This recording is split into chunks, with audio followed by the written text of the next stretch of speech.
अंधे पति की पीठ पीछे पत्नी अपने ही सगे देवर के साथ रंगरलियां मना रही थीं, लेकिन जब फौजी बेटे ने अपनी मां का यह घिनौना सच अपनी आंखों से देखा, तो उस बंद कमरे में जो हुआ उसने पूरे खानदान की रूह कंपा दी। यह कहानी उस पवित्र रिश्ते के माथे पर लगा एक ऐसा कलंक है जिसे सुनकर किसी भी इंसान का कलेजा फट जाएगा और आंखों से लहू बहने लगेगा। यह दास्तान उस भयानक धोखे की है जो आज के इस कलयुग में बंद दरवाजों के पीछे खेला जा रहा है, जहां हवस और लालच ने ममता और सिंदूर की लाज को सरेआम नीलाम कर दिया है। चंदनपुर नाम के एक शांत और संपन्न कस्बे में सेठ रमाकांत जी का नाम एक देवता की तरह पूजा जाता था। रमाकांत जी ने अपनी पूरी जवानी खून के आंसू पीकर और दिन रात एक करके एक बहुत बड़ा साम्राज्य और करोड़ों का व्यापार खड़ा किया था। उनका हृदय इतना विशाल था कि उन्होंने कभी किसी गरीब को अपने दरवाजे से खाली हाथ नहीं लौटने दिया। लेकिन नियति ने इस नेक इंसान के साथ एक बहुत ही क्रूर मजाक किया था। करीब 2 साल पहले एक भयंकर सड़क दुर्घटना में रमाकांत जी की आंखों की रोशनी हमेशा के लिए चली गई थी। वे पूरी तरह से अंधे हो चुके थे और उनका जीवन एक काली खौफनाक रात में तब्दील हो गया था। रमाकांत जी की पत्नी का नाम सुमित्रा था। सुमित्रा दुनिया की नजरों में एक सती सावित्री और एक आदर्श पत्नी होने का नाटक करती थी। वह दिन भर अपने अंधे पति के हाथ पैर दबाती, उन्हें अपने हाथों से खाना खिलाती और समाज के सामने आंसुओं की नदियां बहाती थीं। लोग सुमित्रा की मिसालें देते थे कि कलयुग में भी ऐसी पतिव्रता स्त्री मौजूद है। लेकिन उस अंधे और लाचार पति को क्या पता था कि जिस पत्नी को वह अपने बुढ़ापे और लाचारी की एकमात्र लाठी समझ रहा है, वह असल में एक जहरीली नागिन है जो डसने का इंतजार कर रही है। रमाकांत जी और सुमित्रा का एक इकलौता बेटा था, विक्रम। विक्रम भारतीय सेना में एक जांबाज फौजी था जो पिछले 3 सालों से देश की सीमा पर दुश्मनों की गोलियों का सामना कर रहा था। विक्रम अपने पिता को भगवान मानता था और अपनी मां को साक्षात देवी। कारगिल की बर्फीली चोटियों पर जब विक्रम को अपने पिता के अंधे होने की खबर मिली थी, तो वह खून के आंसू रोया था। लेकिन देश की सुरक्षा के कारण वह तुरंत घर नहीं लौट सका था। अब 3 साल बाद विक्रम को 1 महीने की छुट्टी मिली थी। उसने अपने घर पर किसी को अपने आने की सूचना नहीं दी थी। वह अपने माता पिता को अचानक एक सुखद आश्चर्य देना चाहता था। भादों के महीने की वह एक खौफनाक और तूफानी रात थी। आसमान में काले घने बादल छाए हुए थे, मूसलाधार बारिश हो रही थी और भयानक बिजलियां कड़क रही थीं। रात के करीब 2 बज चुके थे जब विक्रम की टैक्सी उस विशाल हवेली के लोहे के दरवाजे के सामने आकर रुकी। पूरा गांव गहरी नींद में सोया हुआ था और हवेली के चारों तरफ एक श्मशान जैसी खामोशी पसरी थी। विक्रम ने अपना भारी बैग कंधों पर उठाया और बिना कोई आवाज किए हवेली की चारदीवारी फांद कर अंदर दाखिल हो गया। उसका रोम रोम अपने अंधे पिता को सीने से लगाने और अपनी मां के चरणों में सिर रखने के लिए तड़प रहा था। हवेली के अंदर घुप अंधेरा था। विक्रम दबे पांव अपने माता पिता के कमरे की तरफ बढ़ा। उसने धीरे से कमरे का दरवाजा खोला, लेकिन अंदर का नजारा देखकर उसकी धड़कनें तेज हो गईं। कमरे में सिर्फ उसके अंधे पिता रमाकांत जी गहरी नींद में सो रहे थे। उनकी आंखों पर पट्टी बंधी हुई थी और उनका चेहरा बहुत ही कमजोर और पीला पड़ चुका था। लेकिन सुमित्रा उस कमरे में कहीं नहीं थी। विक्रम को लगा कि शायद मां रसोई में पानी लेने गई होगी। वह दबे पांव रसोई की तरफ बढ़ा, लेकिन रसोई भी पूरी तरह से खाली और अंधेरी थी। तभी विक्रम के फौजी कानों ने एक अजीब सी आहट सुनी। यह आहट हवेली के सबसे पिछले हिस्से में बने अतिथि कक्ष से आ रही थी। विक्रम के माथे पर चिंता की लकीरें उभर आईं। इतनी रात गए उस बंद कमरे में कौन हो सकता है? वह बिल्ली की तरह बिना कोई आवाज किए उस अतिथि कक्ष की तरफ बढ़ने लगा। कमरे का दरवाजा अंदर से बंद था, लेकिन दरवाजे की एक छोटी सी दरार से हल्की सी पीली रोशनी बाहर आ रही थी और उस रोशनी के साथ कुछ ऐसी फुसफुसाहट और हंसने की आवाजें आ रही थीं जिन्होंने विक्रम के कानों में पिघला हुआ सीसा डाल दिया। विक्रम ने अपनी आंख उस दरार पर लगाई और अंदर झांका। कमरे के अंदर का दृश्य देखकर उस फौलादी फौजी के पैरों के नीचे से पूरी जमीन ही नहीं बल्कि पूरा ब्रह्मांड खिसक गया। उसका दिमाग सुन्न पड़ गया। सांसें हलक में अटक गईं और शरीर का सारा खून जैसे बर्फ बन गया। कमरे के अंदर उसकी अपनी जन्म देने वाली मां सुमित्रा एक बेहद आपत्तिजनक और घिनौनी अवस्था में एक गैर मर्द की बाहों में लेटी हुई थी। और वह गैर मर्द कोई और नहीं बल्कि रमाकांत जी का अपना सगा छोटा भाई यानी विक्रम का अपना चाचा राकेश था।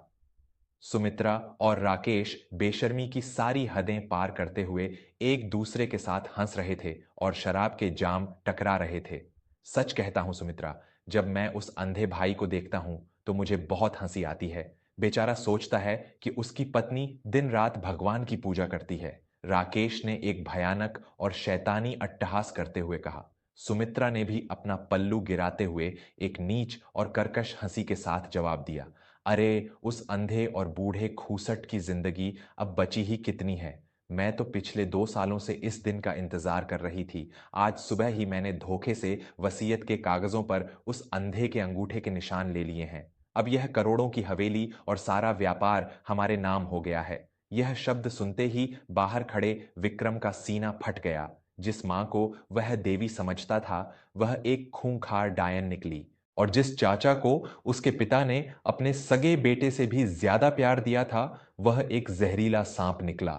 विक्रम के भीतर का वह ज्वालामुखी फट पड़ा जिसे कोई भी इंसान बर्दाश्त नहीं कर सकता।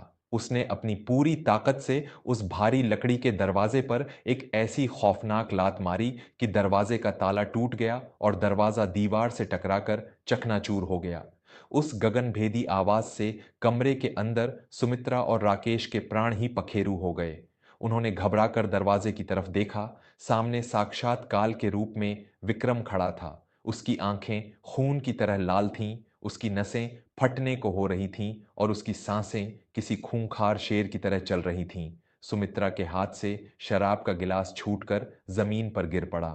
उसका सारा नशा एक पल में हिरण हो गया। वे विक्रम, तू तू तो सीमा पर था, सुमित्रा हकलाते हुए बोली और उसने कांपते हाथों से अपने शरीर को ढकने की कोशिश की। राकेश पसीने से नहा उठा और उसकी पैंट गीली हो गई।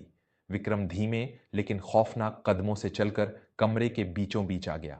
हाँ, मैं तुम्हारा वह अंधा और मूर्ख बेटा जो वहां सरहद पर देश की रखवाली कर रहा था ताकि मेरे घर के ये 2 कलियुगी कुत्ते मेरे ही भगवान को नोच सकें। विक्रम की वह गगनभेदी गर्जना उस विशाल हवेली की दीवारों से टकरा रही थी। तुम्हें शर्म नहीं आई मां? जिस पति ने तुम्हें महारानियों की तरह रखा, जब उसकी आंखें छिन गईं तो तुमने उसकी पीठ में खंजर घोंप दिया। तुम औरत के नाम पर एक ऐसा कलंक हो जिसे यह धरती भी पनाह नहीं देगी। राकेश, जो एक बहुत बड़ा कायर था, उसने चालाकी से विक्रम पर हावी होने की कोशिश की। उसने अपनी मेज के दराज से एक पिस्तौल निकाली और उसे विक्रम की तरफ तान दिया। अपनी जुबान को लगाम दे विक्रम, तूने हमारा सच देख लिया है, इसलिए अब तू भी जिंदा नहीं बचेगा। तेरे उस अंधे बाप की संपत्ति अब मेरी है और तेरी यह मां मेरी रखैल। चुपचाप यहां से निकल जा, वरना तेरे सीने में गोलियां उतार दूंगा। राकेश की इस नीच बात ने विक्रम के खून को और खौला दिया। लेकिन विक्रम एक प्रशिक्षित फौजी था। पिस्तौल देखकर वह जरा भी नहीं घबराया। सुमित्रा का घमंड अब वापस आ चुका था। उसे लगा कि पिस्तौल के दम पर वह अपने बेटे को डरा लेगी। देख विक्रम, जो होना था वह हो चुका है। तेरा बाप अब किसी काम का नहीं है। तू चुपचाप वापस लौट जा। हम इस संपत्ति का आधा हिस्सा तेरे नाम कर देंगे, वरना राकेश तुझे यहीं गाड़ देगा और हम कह देंगे कि कोई डकैत आया था। एक जन्म देने वाली मां अपने ही बेटे की हत्या की धमकी दे रही थी। विक्रम की आंखों से आंसुओं की एक बूंद गिरी। उसका विश्वास पूरी तरह से टूट चुका था। तुम दोनों की औकात नहीं है इस फौजी का बाल भी बांका करने की, लेकिन मुझे तुम्हारी जान लेने की कोई जरूरत नहीं पड़ेगी। तभी हवेली के उस खामोश अंधेरे को चीरते हुए एक बहुत ही भारी, शांत लेकिन प्रलयंकारी आवाज गूंजी। पाप का घड़ा जब भर जाता है सुमित्रा, तो इंसान अपनी ही खोदी हुई कब्र में औंधे मुंह गिरता है। यह आवाज सुनकर सुमित्रा और राकेश के पैरों के नीचे से पूरा पाताल खिसक गया। उन्होंने दरवाजे की तरफ देखा और उनकी आंखें फटी की फटी रह गईं। दरवाजे पर रमाकांत जी खड़े थे, लेकिन उनके हाथों में कोई लाठी नहीं थी। उनकी आंखों पर बंधी हुई वह सफेद पट्टी अब खुल चुकी थी और सबसे खौफनाक बात, रमाकांत जी की आंखें बिल्कुल ठीक थीं। वे बिल्कुल स्पष्ट रूप से उन दोनों पापियों को देख रहे थे। उनका चेहरा क्रोध से लाल था और आंखों में वह प्रलयंकारी ज्वाला धधक रही थी जो आज सब कुछ भस्म करने वाली थी। पे पिताजी, आपकी आंखें। विक्रम भी सदमे में था। सुमित्रा की सांसें हलक में अटक गईं और वह थर थर कांपने लगी। "अ, अजी, आप तो अंधे थे ना, आप कैसे देख सकते हैं?" रमाकांत जी धीमे कदमों से चलकर अंदर आए। उनका व्यक्तित्व इतना प्रभावशाली था कि राकेश के हाथ से वह पिस्तौल अपने आप छूटकर जमीन पर गिर पड़ी। "मैं अंधा नहीं था सुमित्रा, मैं तो सिर्फ तुम्हारे अंदर छिपे हुए उस काले शैतान को देखना चाहता था।" रमाकांत जी ने अपनी गगनभेदी आवाज में उस खौफनाक सच का पर्दाफाश किया जिसने उन दोनों की हस्ती को मिट्टी में मिला दिया। 6 महीने पहले ही शहर के सबसे बड़े अस्पताल में एक गुप्त सर्जरी के जरिए मेरी आंखों की रोशनी वापस आ चुकी थी। लेकिन जब मैं अस्पताल से लौटा तो मैंने तुम्हारे और इस नीच राकेश के बीच होने वाली उन फुसफुसाहटों को सुन लिया था। मुझे विश्वास नहीं हुआ कि तुम इतनी गिर सकती हो। रमाकांत जी ने एक कदम आगे बढ़ाया और सुमित्रा की आंखों में आंखें डाल दी। "इसलिए मैंने अंधे होने का नाटक जारी रखा। मैं देखना चाहता था कि दौलत और हवस के नशे में तुम किस हद तक जा सकती हो। मैंने दिन रात तुम्हारे इस घिनौने पाप को अपनी आंखों से देखा है और अपने खून के घूंट पिए हैं।" राकेश रेंगता हुआ पीछे हटने लगा। उसका दिमाग सुन्न पड़ चुका था। "और तुम जो कह रही थी कि तुमने मेरे अंगूठे के निशान ले लिए हैं।" रमाकांत जी ने एक खौफनाक अट्टहास किया।